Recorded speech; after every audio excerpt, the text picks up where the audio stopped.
Zina wa min sayyiati a'malina may yahdihillahu fala mudilla lahu wa may yudlilhu fala hadiyalah.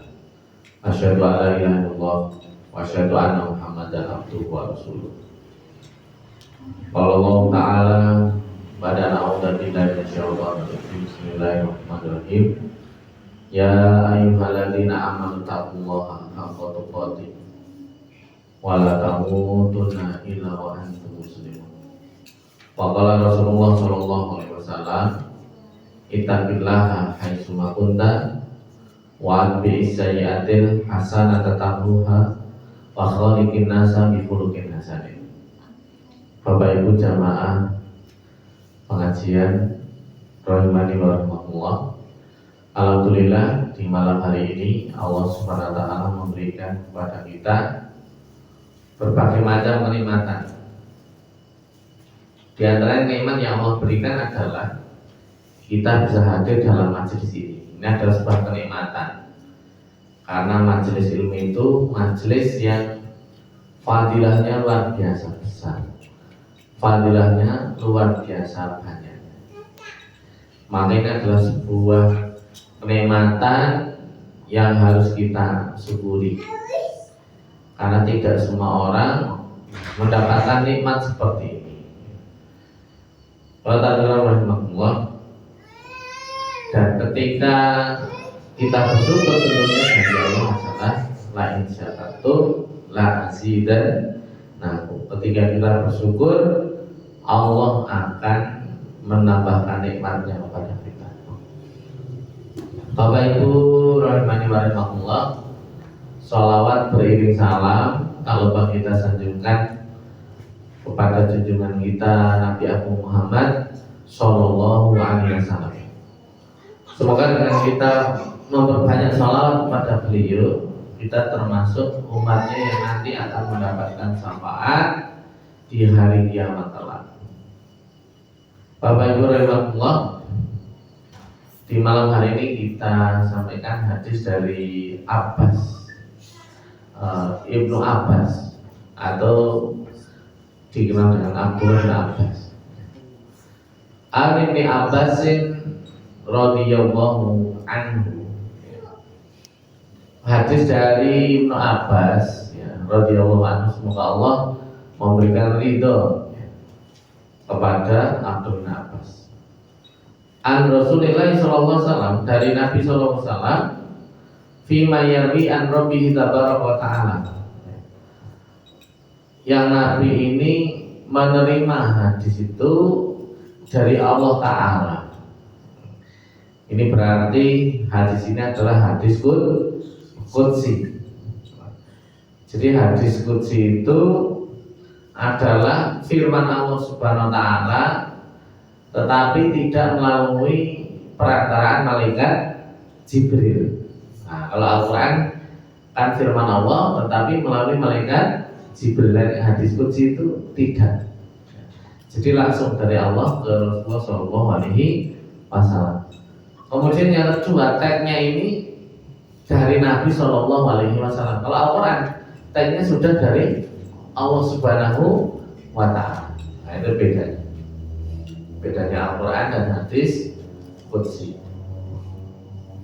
Maka memang kalau kita belajar ilmu mustalah hadis itu, hadis ahad itu diterima dan tidak itu ada dilihat dari isi hadis itu dari mana. Nah, yang pertama itu ada namanya hadis qudsi. Isinya itu firman Allah, hadis ini firman Allah tadi, tapi bukan Al-Quran, tapi itu masuk hadis. Kemudian ada namanya hadis itu marfu, berarti hadis itu tagnya itu dari Rasulullah Shallallahu Alaihi Wasallam, itu marfu. Nah, kemudian ada yang hadis itu yang mauquf. Nah, mauquf itu hadis tapi itu ucapan para sahabat. Jadi misalnya Umar bin Khattab berkata, nah ini itu tetap hadis, tapi hadisnya mauquf. Hadisnya itu yang nyampaikan bukan Nabi, tapi yang nyampaikan adalah sahabat. Nah, kemudian bawahnya lagi itu hadis maqtu. Hadis maqtu itu hadis yang nyampaikan, ya, tagnya itu berasal dari tabi'in. Nah, jadi gitu. Jadi ada hadis qudsi itu isinya itu adalah firman Allah, bawahnya adalah hadis marfu, isinya itu adalah tagnya dari Nabi, matanya. Kemudian ada hadis mauquf, ya, tagnya itu dari sahabat, ya, mauquf. Jadi ucapan-ucapan sahabat Ali bin Abi Thalib, ya, ucapan-ucapan apa kan, ucapan sahabat-sahabat yang lain. Nah, kemudian ada matuk, ya, hadis itu tagnya adalah dari seorang tabi. Nah, ini dari isi itu begitu. Nggak tahu kan rahimahullah, tapi kadang ada ini itu ucapan sahabat, tapi orang kira itu ucapan Nabi. Nah, ini jadi masalah di situ biasanya. Nah, dikira itu ucapan Nabi, tapi ternyata bukan ucapan Nabi. Kalau tahu kan rahimahullah, ini ada diskusi, ya. An Rabbihi tabaraka ta'ala qala, Allah tabaraka wa ta'ala berfirman, innallaha, beliau bersabda, innallaha katabal hasanat was sayyi'at.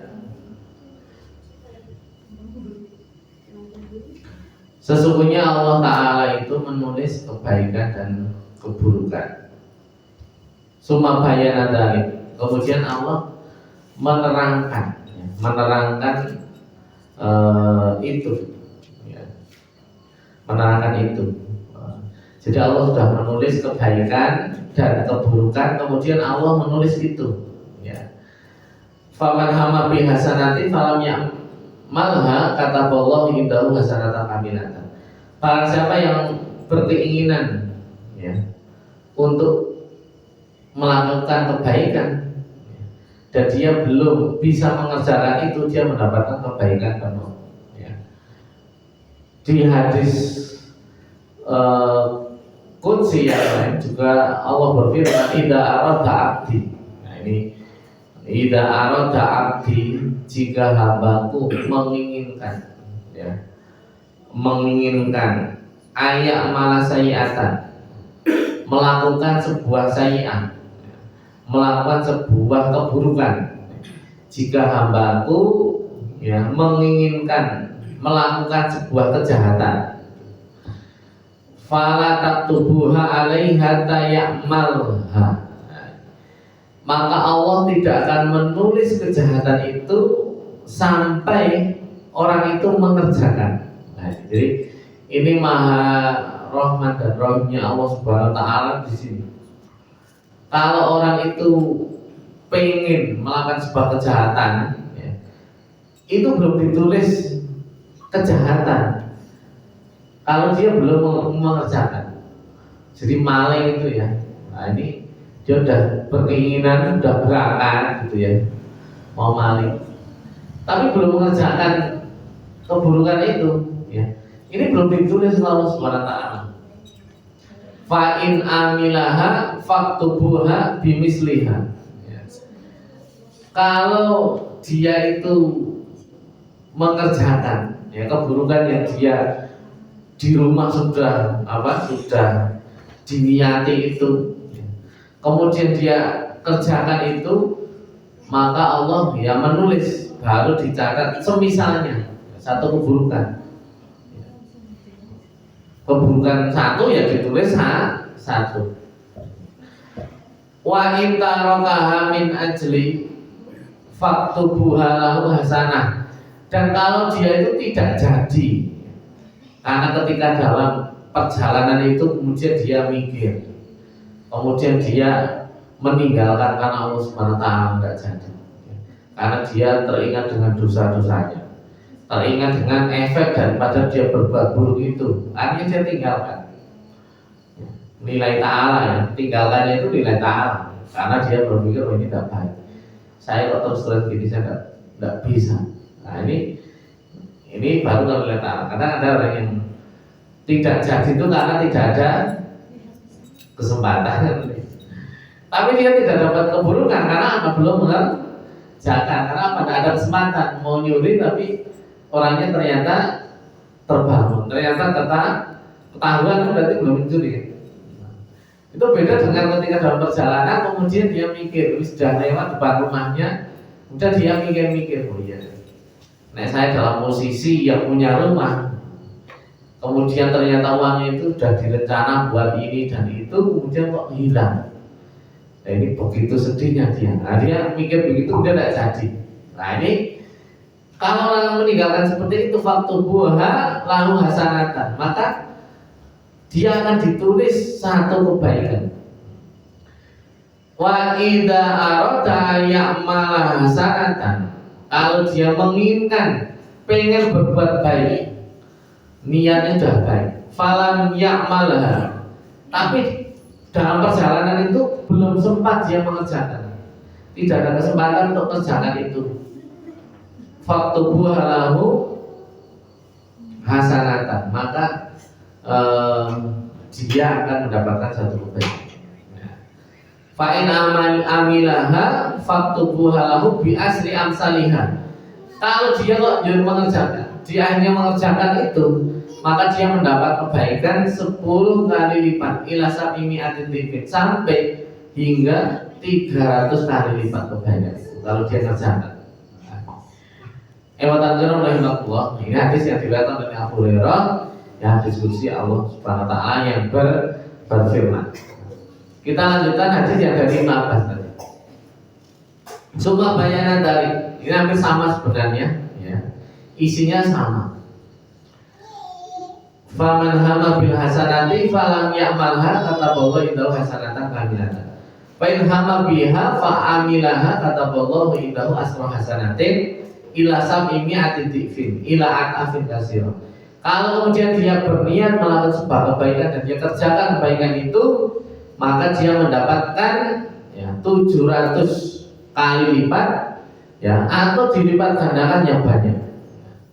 Fa'in hama bisa ya, kalau dia punya cita-cita berbuat buruk, sudah berniat buruk, falam ya'malha, dan belum mengerjakan itu, ya, kata Allah indahu hasanatan kamilatan, ditulis satu kebaikan.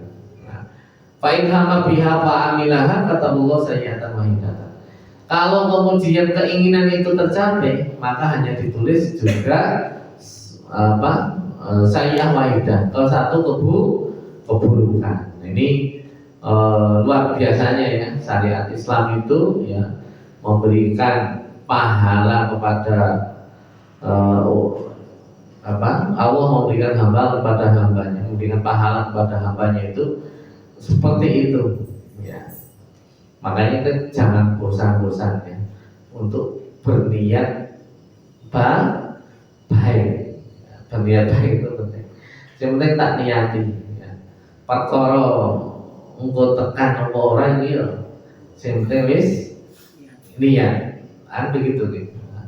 Kadang ada orang yang saya pengen daftar haji tapi mau jenenge daftar haji iki antrine panjang ya, 35 tahun ya.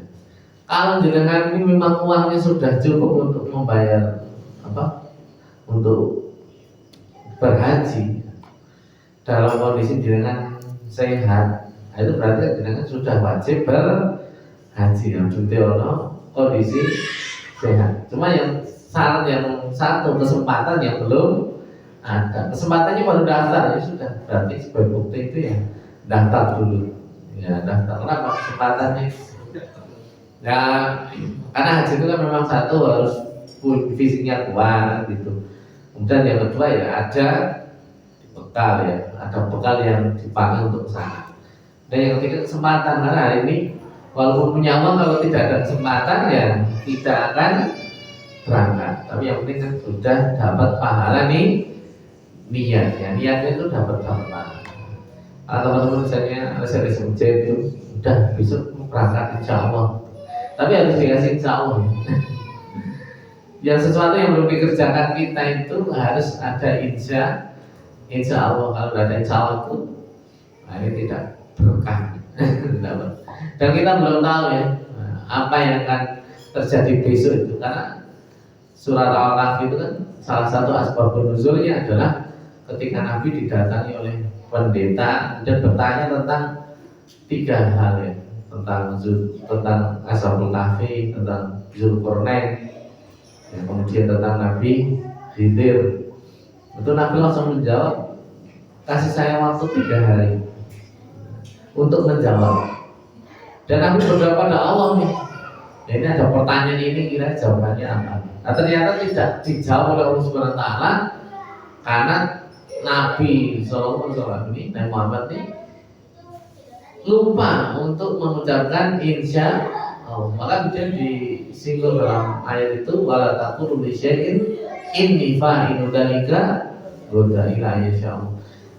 Jangan kamu katakan besok saya akan begini dan begini, ya, kecuali kamu mengucapkan insya Allah. Nabi Sulaiman, ya, Nabi Sulaiman itu dalam sebuah hadis ya, riwayat, ya, beliau itu istrinya 100. Nah, 100. Suatu ketika Nabi Sulaiman mengatakan, malam ini saya akan menggauli seluruh istri saya 100 itu, dan saya akan jadikan mereka semua adalah penunggang kuda, seorang mujahid. Itu Nabi Sulaiman begitu. Ya, Nabi Sulaiman kuat ya, memang kekuatan beliau ya beda dengan manusia biasa, dengan ya istri satu aja ada. Ini 100 ya, 100. Ternyata dari 100 istri itu yang digauli dalam semalam itu, ya, tidak ada yang hamil. Yang hamil cuma 1 dan lahir. Tapi lahir itu adalah nisful rijal. Nah, nisful rijal itu setengahnya lanang itu. Artinya jangan kok sebelum perang ya. Ya mungkin jalannya aja seperti perempuan. Itu apa ya? Ya setengah gitu ya, lemah gemulai gitu ya. Itu Rasul mengatakan seandainya Nabi Sulaiman itu mengucapkan insya Allah, itu semua akan jadi dan semua akan menjadi mujahid dan penunggang kuda semua. 100, ya, 100 istrinya. Nah ini jangan ya 1 guys. Nanti kalau di akhirat itu istrinya itu ya bisa banyak. Kalau orang mati syahid itu kan istrinya banyak ya, mati syahid akan dinikahkan dengan 72 bidadari ya. Kalau perempuan dapatnya apa? Ya belum bidadari. Yang perempuan itu jadi ratunya bidadari ya, ratunya bidadari.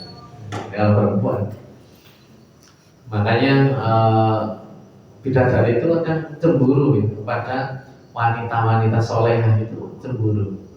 Karena nanti di akhir itu kedudukannya dia lebih tinggi daripada bidadari yang ada di surga.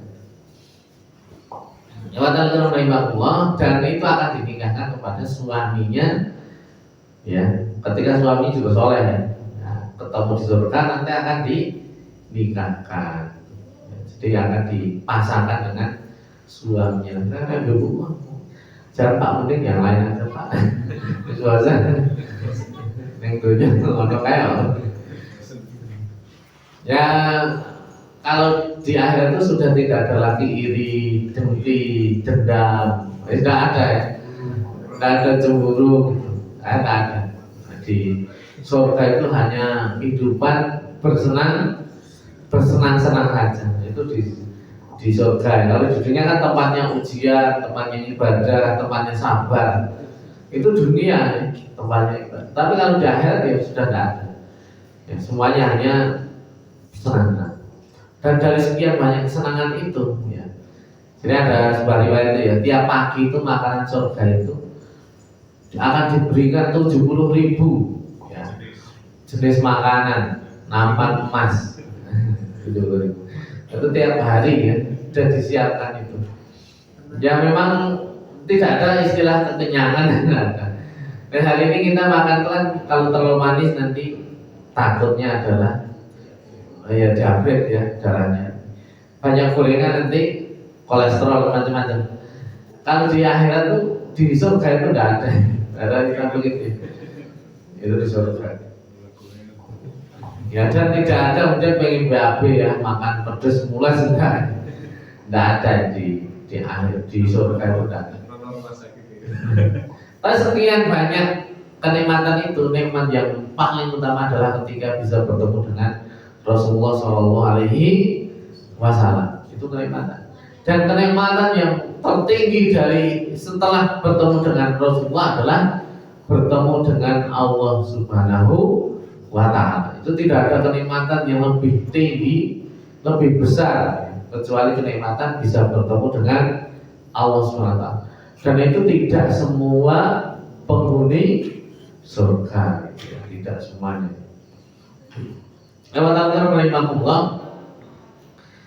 Maka memang beberapa dalil yang hampir sama ya, tentang catatan ya, pencatatan amal baik dan amal buruk ya, keinginan berbuat baik dan keinginan berbuat buruk itu. Jadi memang hadis yang serupa dengan hadis tadi itu banyak ya, banyak. Yang pertama di hadis tadi adalah tentang perbuatan baik. Perbuatan baik. Jadi pahala kebaikan yang kita kerjakan itu akan dilipat gandakan menjadi 70 kali lipat. 70 kali lipat. Di hadisnya itu dari 10 kali lipat ya. 10 kali lipat di asri amsalihah dengan 10 kali lipat.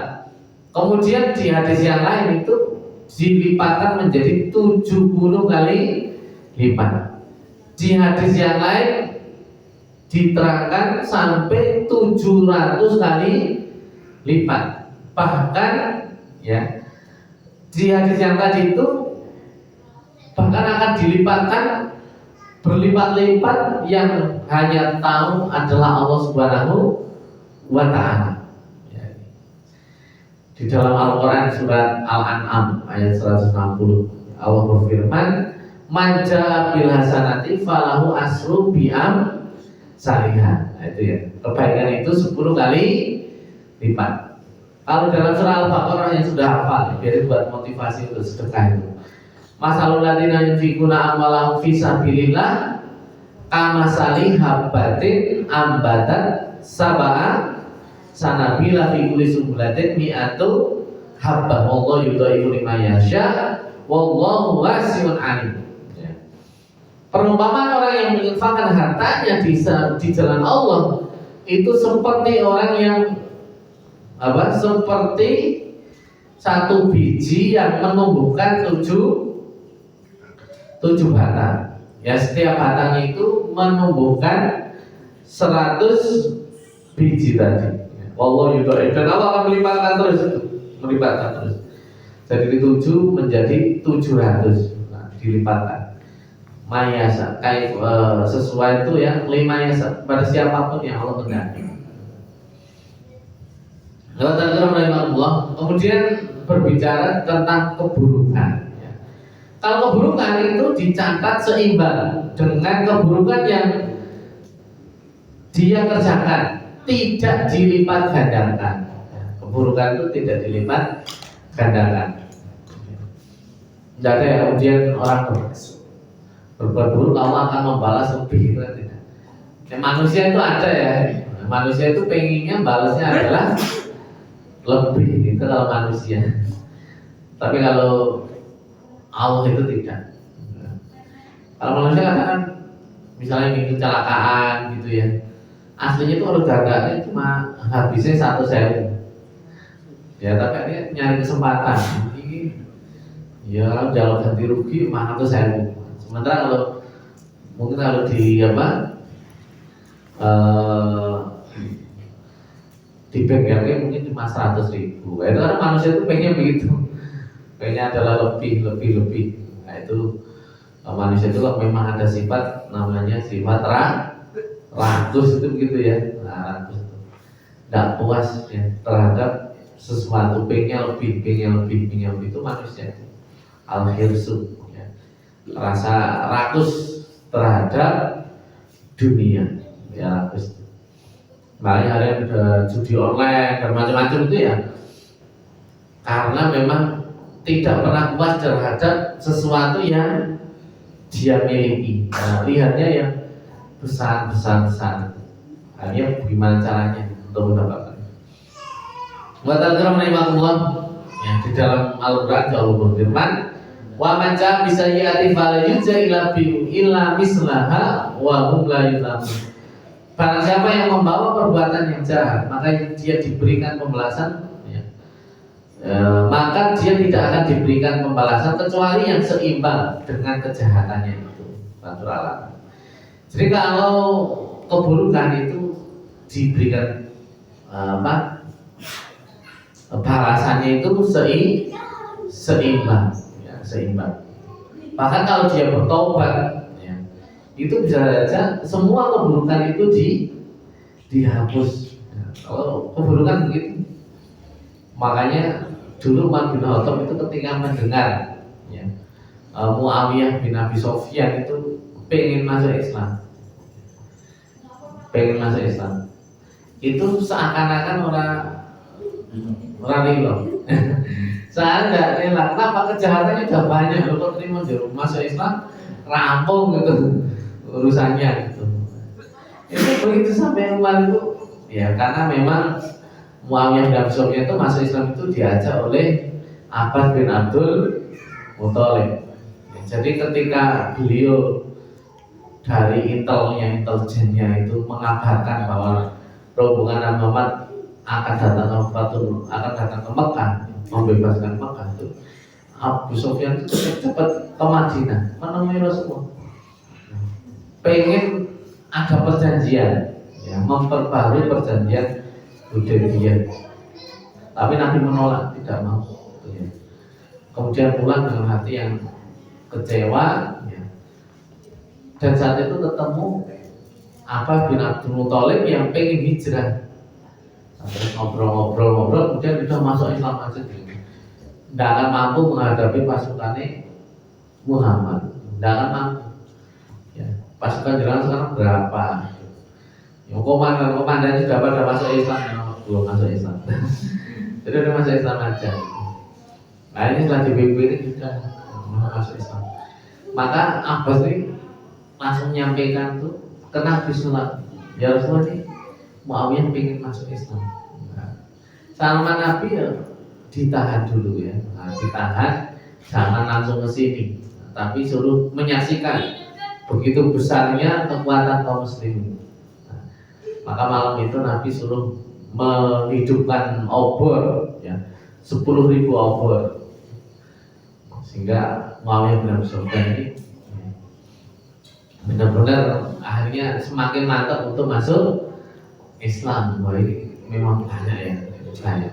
Memang tidak bisa ini kalau saya lawan. Memang masuk Islam. Jadi memang sebenarnya dari ajakan Abbas bin Abdul Muthalib, makanya Umar bin Khattab itu malah diajak masuk Islam. Komentar kata ini, tapi maksudnya dibata ini kejahatan itu banyak gitu. Tapi kalau mengendaki kalau dia sudah masuk, tapi dosa-dosa itu sudah diampuni oleh Allah Subhanahu wa Ta'ala. Enak banget ya, mau jahat gitu. Masuk Islam juga itu kalau manusia kan begitu, tapi kalau Allah itu berbeda. Allah laisa bimisli syai'.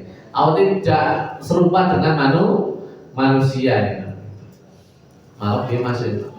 Dan akan lebih semangat lagi dia, imannya lebih menancap itu, ya, agar imannya lebih nancap lagi itu Abbas bin Abdul Muthalib masih meminta kepada Rasulullah, ya Rasulullah berikan dia penghormatan. Dia itu orang yang suka dijunjung gitu, dipuja, dia kan seorang pemimpin gitu. Maka berilah penghormatan. Maka Nabi juga nurutin itu. Dan mengatakan siapa yang masuk ke rumahnya Abu Sufyan, ya, Abu Sufyan, maka selamat. Ya, siapa yang masuk rumahnya Abu Sufyan maka selamat. Ya, jadi ini selamat. Siapapun yang masuk rumahnya ini bukti ya kalau keburukan itu, bahkan kalau ketika dia bertobat, ya, maka keburukan itu akan dihapus oleh Allah Subhanahu wa Ta'ala. Kalau belum bertobat itu pun akan diberikan balasan ya hanya setimpal ya, dengan bukan Muawiyah bin Abi Sufyan ya, Abu Sufyan ya. Kalau Muawiyah itu anaknya ya, anaknya namanya Muawiyah bin Abi Sufyan yang kemudian mendirikan dinasti Umayyah. Ini bapak, ini Abu Sufyan ya, Abu Sufyan. Salah itu. Hewan takram rahimahullah. Jadi keburukan apapun itu kalau dia bertobat itu akan diampuni. Ada lagi nih kasus ya, orang yang sudah membunuh orang benar. Sampai dia bunuh itu sudah 99 orang. Tanya, kira-kira kalau saya tobat diterima enggak? Saya itu sudah membunuh 99 orang. Yang ditanya itu ahli ibadah, mau soleh di masjid terus. Yang ditanya itu, kemudian di mata dosa kok ya. Enggak mungkin diampuni oleh Allah Subhanahu wa Ta'ala, sudah terlalu banyak. Makanya enggak puas tuh. Makanya akhirnya sifat buruknya itu muncul lagi, kemudian dibunuh dan jenaknya jadi 100. Nah ini datang pada seorang ulama, ini saya sudah membunuh 100 orang, gimana ya?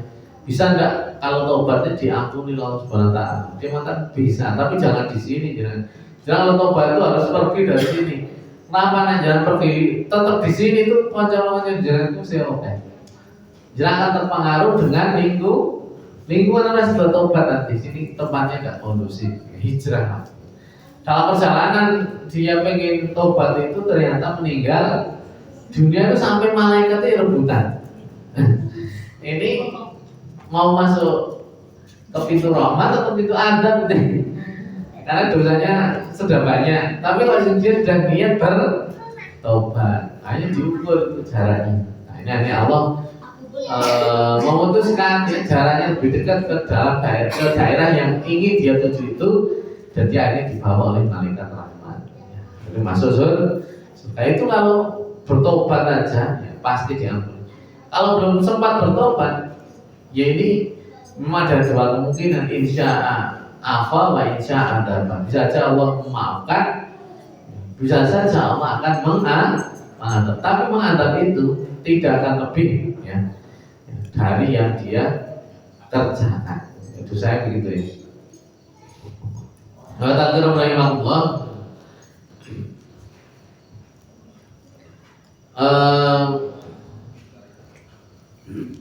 Terkadang juga ya perbuatan yang buruk ya, itu bisa menjadi besar ya jika momennya ya, momentumnya itu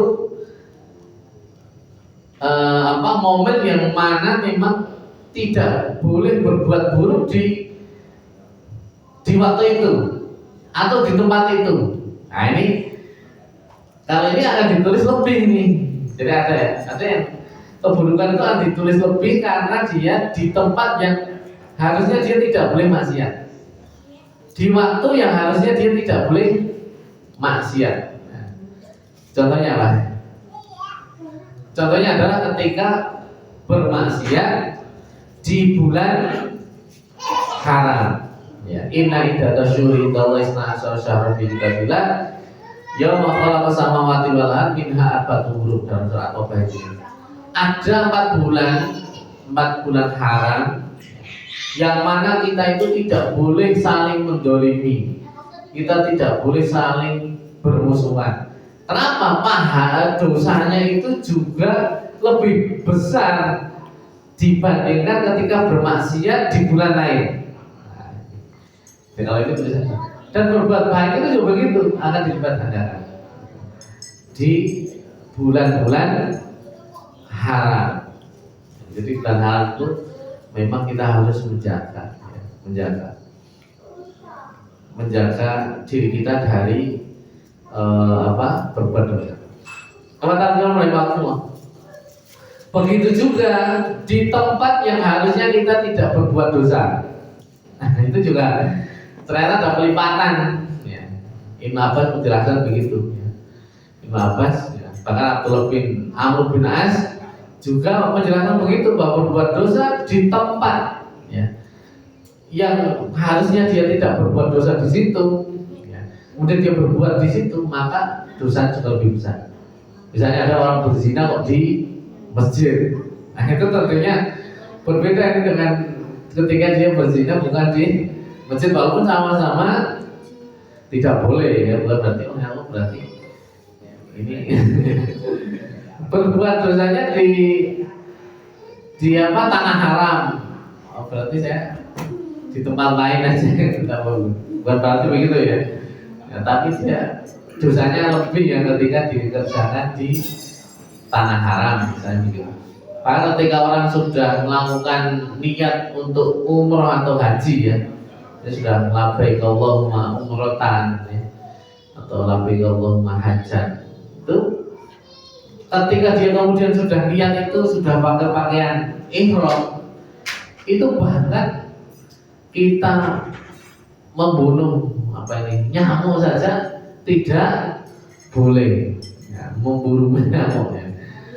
Itu kan tidak boleh kan gitu. Ya. Mencabut pohon ya, rumput itu tidak boleh ya, tidak boleh ya. Kalau dia sampai melakukan itu maka harus membayar dam dengan menyembelih satu kambing. Karena misalnya dosanya oke, bayar dami. Lain karena apa? Dia di tempat yang haram dan memang ada aturan ketika sudah pakai pakaian ihram itu memang sudah tidak boleh ya. Maka ada istilah tahalul. Sudah tahalul itu berarti boleh, tapi bukan berarti boleh melakukan dosa, bukan ya. Nah, larangan-larangan yang dikerjakan itu tidak membayar dam atau denda kalau sudah tahalul ya. Jadi memang walaupun Allah tidak akan mendolimi hambanya, tetapi ketika kemudian dosa itu dilakukan di tempat yang dia tidak melakukan kemaksiatan, di waktu yang tidak boleh dia melakukan kemaksiatan, maka dia melaksanakan itu, maka dia dapat dapat dosa lebih. Termasuk misalnya berzina itu dengan istri tetangga, sama berzina dengan orang wanita yang di tempat jauh, itu dosanya lebih besar dengan istri tetangga. Bukan berarti ini berarti berzina boleh kan? Kita berzina itu tentu tidak boleh ya. Cuma sama istri tetangga itu lebih buruk gitu ya. Lebih buruk. Istirahat dulu ya. Dan kebanyakan itu zina itu ya, selingkuh itu banyak pada orang yang lebih dekat ya, karena memang witing trisno jalaran Joko kulino gitu ya, kan ada kesempatan tuh ada memang sama tetangga ya, rumput tetangga lebih hijau.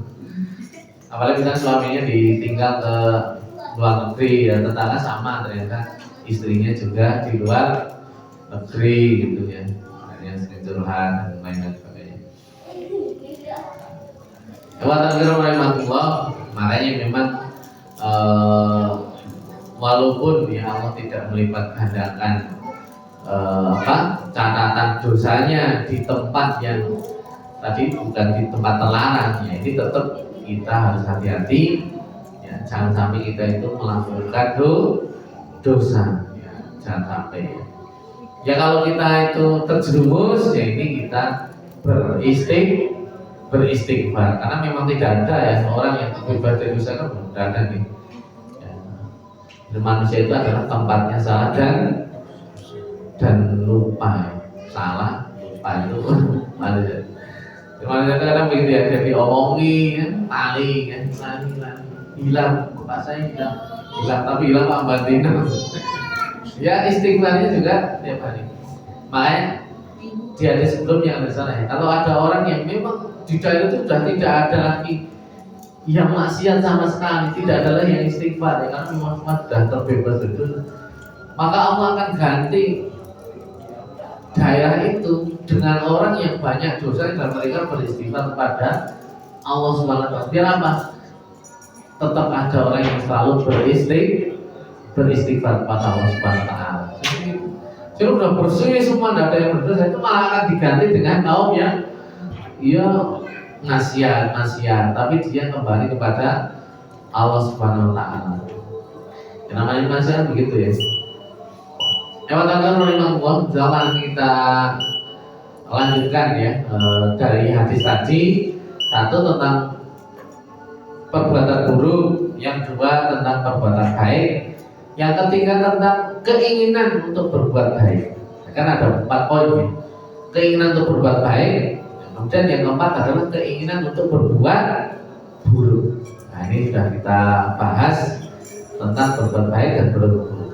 Insyaallah depan ya, bulan depan berarti ya, kita bahas tentang keinginan untuk berbuat baik dan keinginan untuk berbuat buruk. Yang rahimahullah, mungkin itu kita tutup dengan doa kafaratul majelis. Subhanallahumma wa bihamdika asyhadu an la ilaha illa anta astaghfiruka wa atubu ilaik. Assalamualaikum warahmatullahi wabarakatuh.